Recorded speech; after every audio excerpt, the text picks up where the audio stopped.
নমস্কার, দেখছেন talk to Bangla. আমি অভিষেক রয়েছে আপনাদের সাথে। এই মুহূর্তে যে খবর নিয়ে উপস্থিত হচ্ছে, বিহারে দ্বিতীয় দফার নির্বাচন শেষ এবং এই মুহূর্তে আর কিচ্ছু করার নেই। কিন্তু যে ছবিগুলো আজকে উঠে এলো সেগুলো কখনোই অভিপ্রেত নয় এবং সেই ছবিগুলোই কিন্তু বেশ খানিকটা জানান দিচ্ছে যে কোথাও কি ভারতীয় জনতা পার্টি এবং সামগ্রিকভাবে এনডিএ তারা ভয় পেয়েছে। কারণ বিভিন্ন জায়গার ছবি যেটা উঠে এসেছে আরজেডি নিজেদের যে অফিসিয়াল এক্স হ্যান্ডেল সেখানে শেয়ার করছে, সেই ছবিগুলো দেখলে রীতিমতন চমকে উঠতে হয় এবং সেই ছবিগুলো আপনাদের সামনে প্রস্তুত করব। কোথাও আপনারা দেখতে পাবেন যে উত্তরপ্রদেশের একজন বিধায়ক তিনি বিহারে চলে এসেছেন ভোট মোবিলাইজ করতে। আরেক জায়গায় দেখতে পাবেন বিজেপির উত্তরীয় পরে এক নেতা একদম গ্রামের বাড়ি বাড়ি যাচ্ছেন এবং 100 টাকার বান্ডিল হাতে ধরিয়ে দিয়ে আসছেন ভোটের ঠিক আগের দিন, অর্থাৎ 10 তারিখের ঘটনা, যেদিন কোনোভাবে প্রচারও করা যায় না সেদিনের ঘটনা এটা। আবার অন্য কোথাও ছবি ধরা পড়েছে যে একদম সরাসরি একজন ছেলে তিনি ভোট দিয়ে পালিয়ে চলে যাচ্ছেন ধান ক্ষেত ধরে এবং পুলিশ তাকে তাড়া করছে। এরকম ছবিগুলো উঠে এসেছে এবং সেই ছবিগুলো নিয়ে আজকে বিস্তারিত প্রতিবেদন। তার ভিত্তিতে আপনারা অবশ্যই বিচার করবেন যে কিভাবে সামগ্রিক ভোটটা হলো। কিন্তু অবশ্যই যেটা একটা পজিটিভ সাইন, বাম্পার ভোটিং হয়েছে, প্রায় 70% কাছাকাছি ভোট। এখনো পর্যন্ত শেষ যে কত পার্সেন্ট ভোট হয়েছে সেটা ইলেকশন কমিশন জানায়নি, কিন্তু অবশ্যই ভোটিং প্রায় 70% কাছাকাছি, রেকর্ড মার্জিনে ভোট হয়েছে এবারে, তেমনই একটা খবর উঠে আসছে। সেই সমস্ত খবরের আপডেট দেখাবো। তার আগে অবশ্যই টক টু বাংলা ইউটিউব চ্যানেলটিকে সাবস্ক্রাইব করে দিন, ভিডিও দেখুন শেষ অবধি স্কিপ না করে। আপনারা জানেন এই মুহূর্তে প্রথম দফার নির্বাচনের পর থেকে কিন্তু বোঝা গিয়েছিল যে বিহারের মানুষ এবার অত্যন্ত সচেতন, তারা এই সরকারকে আর চাইছে না। সেই ছবিটা হয়তো কোথাও দিয়ে স্পষ্ট উঠে আসছে। তার কারণ গ্রামের থেকে সাধারণ মানুষ, গরিব মানুষ সবাই ভোট দিতে আসছেন এবং ভোট চোর গাদ্দি চোর এই স্লোগানটার যে কতটা এফেক্ট পড়েছিল সেটা 6 নভেম্বরের ভোটেই কিন্তু আমরা দেখতে পেয়েছিলাম। এবং সেই 6 নভেম্বরের ভোটে আমরা দেখতে পেয়েছিলাম প্রায় 66% বেশি ভোট পড়েছিল এবং সেই 66% বেশি ভোট পড়া সেটা একটাই দিকে নির্ধারিত হয়েছিল যে ভোটে হয়তো কোথাও গিয়ে এবারে সাধারণ মানুষ উল্টো দিকে ভোট দিচ্ছেন, অর্থাৎ এনডিএ এর পক্ষে নয়, এবারে ইন্ডিয়া গঠবন্ধনের দিকে ভোট দিচ্ছেন। তাই জন্য অমিত শাহ এসে বসে গিয়েছিলেন একদম পাটনার একটা 5 তারা হোটেলে, সেখান থেকে তিনি তার রণকৌশল বদলাচ্ছিলেন। নীতিশ কুমার তার ওয়ার রুমে ছিলেন, সেখান থেকে তিনি তার রণকৌশল ঠিক করছিলেন। কিন্তু যে ছবিটা উঠে আসছিল কোনো মতেই কিন্তু এনডিএ প্রার্থীদের বা বিজেপি প্রার্থীদেরকে এন্টারটেইন করছিল না গ্রামের মানুষ। এবং সেখান থেকেই বিভিন্ন ধরনের ছবি, গতকালকের ছবি আপনারা একদম সরাসরি দেখুন কিভাবে ভোট মোবিলাইজ করার চেষ্টা করছেন এক মহিলা, এবং তিনি অন্য কেউ নয়, তিনি উত্তরপ্রদেশের বিধানসভার একজন বিধায়ক, বিজেপির বিধায়ক। তিনি বিহারে এসে কি করছেন সেটাই প্রশ্ন। দেখুন ছোট্ট একটু ভিডিও, তারপর আবার আসছে নিয়ে বিস্তারিত ব্যাখ্যায় বিভিন্ন ধরনের ভিডিও দেখাবো। तो फिर आप रामगढ़ विधानसभा में क्या कर रही हैं? आप मैडम एक मिनट मैडम, आपका हक है घूमने का रामगढ़ विधानसभा में। नहीं, क्यों समाज के साथ है मैडम? मैडम एक मिनट सर, रुकिए ना मैडम, रुकिए ना भाई।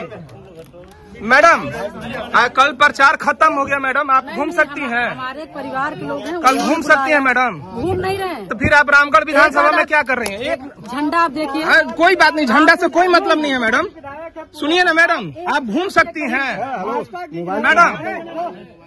मैडम आप घूम सकती हैं रामगढ़ में। रुका ना भैया, रुका भाई, रुका मैडम, आप घूम सकती हैं मैडम रुका।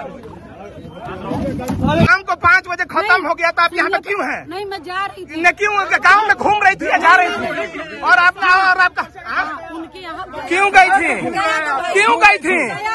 क्या आज क्यों गई थी? घोड़ी में क्यों घूम रही है? और आपका गार्ड कर रहे कि गोली मारेंगे, गोली मरवाइएगा, आप गोली मरवाइएगा, आपका गार्ड कर रहा गोली मार देंगे, गोली मरवाइएगा। रुकिए ना, कौन पालजी से आप यहाँ पे है क्यों? আপনারা দেখলেন সেই ভিডিও এবং তার সঙ্গে আরেকটা ভিডিও দেখুন যে গলায় একদম বিজেপির উত্তরীয় পরে এক নেতা কিভাবে বিহারে গ্রামে গ্রামে গিয়ে মহিলাদের হাতে, তারা 10,000 টাকা তো দিয়েইছে, একদম সরকারি খাত থেকে 10,000 টাকা দেওয়া হয়েছে, কিন্তু মহিলাদের হাতে কিভাবে 100 টাকার বান্ডিল ভোটের ঠিক আগের দিন দিয়ে আসছে নির্বাচনী বিধিকে বুড়ো আঙ্গুল দেখিয়ে, সেই ছবিটাও একদম প্রকাশিত হবে। আপনারা দেখুন সেই মুহূর্তের ভিডিও, বিজেপি নেতার সেই ভিডিও একদম আপলোডেড হয়েছে, ভাইরাল হয়েছে। দেখুন, দেখে বিচার করুন এই মুহূর্তে বিহারে কিসের ভিত্তিতে ভোট হচ্ছে।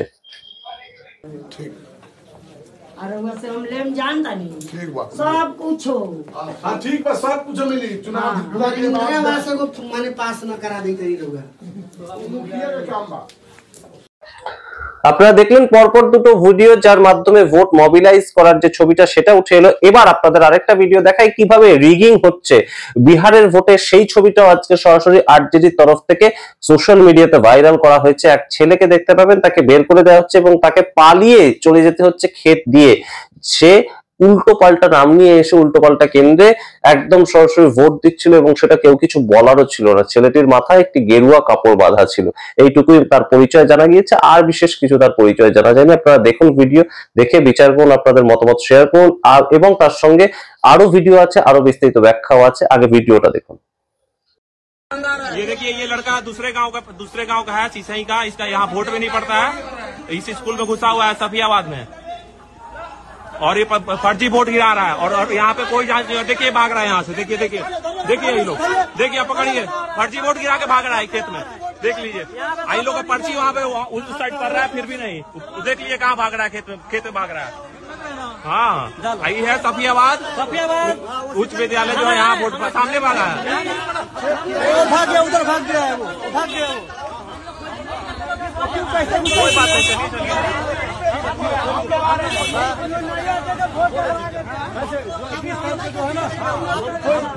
हमको बताओ, 4 लड़का आया है, दिया है, लेकिन हम लोग कोई विरोध नहीं किया है। फिर ये हमको बताओ। ठीक है ठीक है, जाओ। हर किसी का क्या हाल है, हर किसी का आपको कुछ होता है। देख लीजिए, ऐसा ऐसा लोग इन लोग का अंदर बैठा हुआ है, एकदम लग रहा है कि लोग सीधा बीजेपी को वोट दिलवा रहा है, समझ में। আপনারা দেখলেন সেই সময় ভিডিও। এবার আপনাদের একটু ভালো ভিডিও দেখাই, শুধু খারাপ ভিডিও দেখাবো কেন, এবার একটু ভালো ভিডিও দেখাই। যে ছবিটা উঠে এসছে, এক খুব বয়স্ক মানুষ, তিনি আর উঠতে পারছেন না বিছানা থেকে। তার বাড়ির লোকেরা আরজেডির সমর্থক এবং সেই বয়স্ক মানুষটির হাতে একটি আরজেডির পতাকা দিয়ে দিয়েছেন, যে পতাকার মধ্যে লালু প্রসাদ যাদব, তেজস্বী যাদবের ছবি আছে। তাকে কাঁধে করে, খাটিয়াতে কাঁধে করে ভোট দিতে নিয়ে যাচ্ছে। এটাই ভারতীয় গণতন্ত্র এবং এটাই ভারতীয় গণতন্ত্রের স্তম্ভ। তাই জন্য এই ভিডিওটা দেখা অত্যন্ত তাৎপর্যপূর্ণ। সাধারণ মানুষের কাছে, দেশের প্রত্যেকটি মানুষের কাছে তার গণতান্ত্রিক অধিকারটা যে কতটা গুরুত্বপূর্ণ, এই ভিডিওটাতে বোধহয় কোথাও গিয়ে সেটা আরো একবার প্রমাণিত হবে।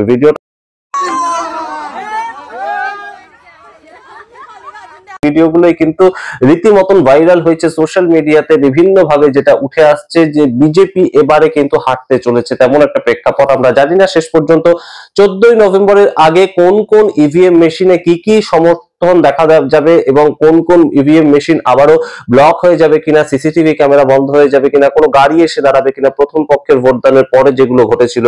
আজকে 122টা কেন্দ্রে নির্বাচন হয়ে গিয়েছে এবং সেখান থেকে যে ছবিগুলো উঠে আসছে, মোটামুটি শান্তিপূর্ণ ভোট হয়েছে বিহার।